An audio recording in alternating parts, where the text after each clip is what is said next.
এক বোন জানতে চেয়েছেন যে তার বিবাহের অনেক দিন পরও কোনো সন্তান হচ্ছিল না, তাই তিনি মানত করেছিলেন যে তার যদি কোনো সন্তান হয় তাহলে তিনি 2টি ছাগল কোরবানি করবেন। কিছুদিন পর তার একটি ছেলে সন্তান হয়, এখন তিনি আকিকা করবেন। প্রশ্ন হলো, মানতের ছাগল দিয়ে আকিকা করা যাবে? যদি না যায় তাহলে আকিকা আগে করবে নাকি মানত আগে করবেন? মানত এটা ইসলামী শরীয়তের দৃষ্টিকোণ থেকে কোনো প্রশংসনীয় কাজ না, কিন্তু কেউ করলে জায়েজ আছে, করলে সেটা পূরণ করতে হবে।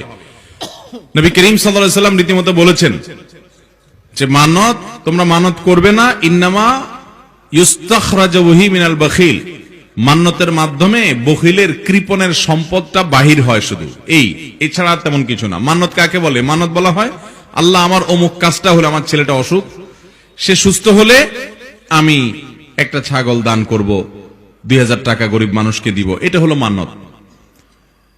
আবার মান্নতের মধ্যে কিছু মান্নত আছে যেগুলো ভুল মান্নত, যেমন আল্লাহ আমার এই কাজটা হলে আমি শাহজালাল শাহপুরানে মাজারে যাব, এরকম মান্নত আছে না নাই?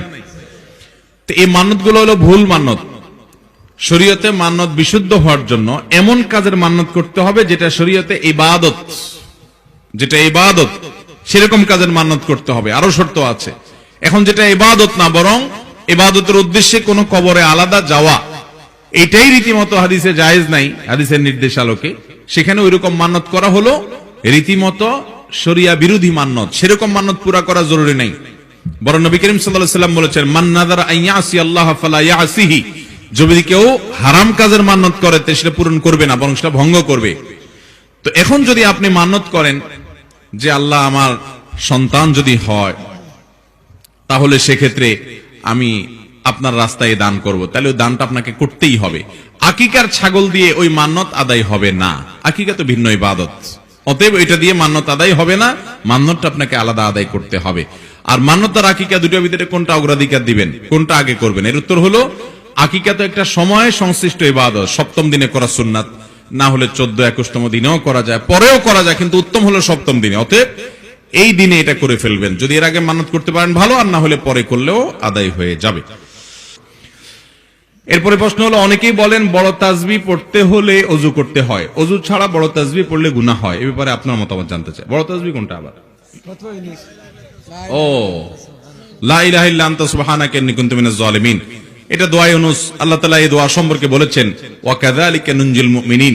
ইউনুস আলাইহিস সালাম এই দোয়া পড়ে যেরকম মুক্তি পেয়েছেন, ইমানদারদেরকে এই দোয়া পড়ার মাধ্যমে মুক্তি দান করব। এজন্য কারো যদি বিপদ আপদ থাকে, মুসিবত থাকে, সেজন্য বেশি বেশি করে দোয়া ইউনুস পড়ে। দোয়া ইউনুস পড়তে থাকলে আল্লাহ তাআলা বিপদ দূর করে দিবেন ইনশাআল্লাহ।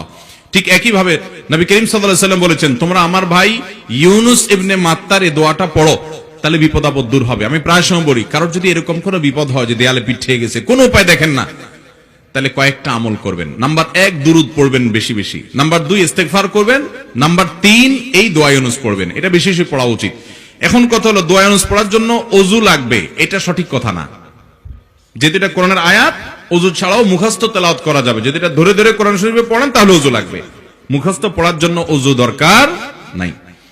বর্তমানে ফেসবুক, ইউটিউবে অনেক অল্প বয়সী বক্তা লক্ষ্য করেছি যারা অন্যদের নকল করে ভাইরাল হয়, এ ব্যাপারে আপনার বক্তব্য কি? আল্লাহ তাআলা মাফ করুন, এটা তো আসলে আমাদের একটা রোগ বলতে গেলে, যে আপনার ওয়াজ নসিহতের উদ্দেশ্য কি? ওয়াজ নসিহতের উদ্দেশ্য, বিশেষ করে আমরা যারা মিডিয়াতে কাজ করি, মাঝে মধ্যে মনে হয় যেগুলো ছেড়ে ছেড়ে আবার একটু আমরা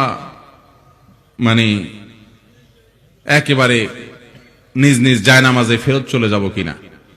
কারণ ওয়াজ নসিহতের উদ্দেশ্য যদি হয় ভাইরাল হওয়া, ওয়াজ নসিহতের উদ্দেশ্য যদি হয় মানুষের দৃষ্টি আকর্ষণ করা, তাহলে সওয়াবের পরিবর্তে গুনাহ হবে।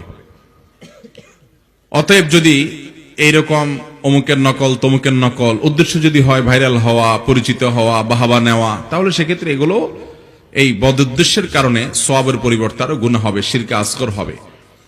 আপনারা সবাই জানেন, জাহান্নাম উদ্বোধন করা হবে, কিয়ামতের ময়দানে বিচার কার্য শুরু করা হবে 3 জন মানুষকে দিয়ে, মুজাহিদকে দিয়ে, আলেমকে দিয়ে, আর দানবীরকে দিয়ে। মুজাহিদকে বলা হবে, তোমাকে আল্লাহ তাআলা অনেক কিছু দিয়েছেন, কি করছো? সে বলবে, আমার জান জীবন সব বিলীন করে দিয়ে শহীদ হয়ে গেছি, আর কি? আল্লাহ বলবেন মিথ্যাবাদী, তুমি মানুষের কাছে বীর বাহাদুর এটা সাজার জন্য লড়াই করছিলা। ঠিক একই ভাবে জিজ্ঞেস করা হবে আপনার আলেমকে যে তুমি কি করেছো, সে বলবে যে আমি আল্লাহর কালাম পড়েছি, মানুষকে তেলাওয়াত করে শুনেছি, কোরআন হাদিসে ইলমের কথা মানুষকে বিস্তার করছি। আল্লাহ বলবে মিথ্যাবাদী, তুমি মানুষের কাছে বাহবা পাওয়ার জন্য করছো। আবার জিজ্ঞেস করা হবে দানবীরকে কি করেছো, সে বলবে আমি মানুষের আল্লাহ আপনার রাহে দান করেছি, এটা করেছি, সেটা করেছি, মসজিদ করছি, মাদ্রাসা করেছি। আল্লাহ বলবেন মিথ্যাবাদী, তুমি এগুলো সব বাহবা পাওয়ার জন্য করছো, দানবীর শোনার জন্য বলছো। আর দুনিয়াতে সেগুলো বলা হয়েছে এবং এদের তিনজনকে জাহান্নামে নিক্ষেপ করা হবে। আল্লাহ আমাদের সবাইকে ইখলাসের সাথে কাজ করার তৌফিক দান করুন এবং এই লৌকিকতা, রিয়া এগুলো পরিহার করার তৌফিক আল্লাহ তাআলা আমাদের সবাইকে দান করুন।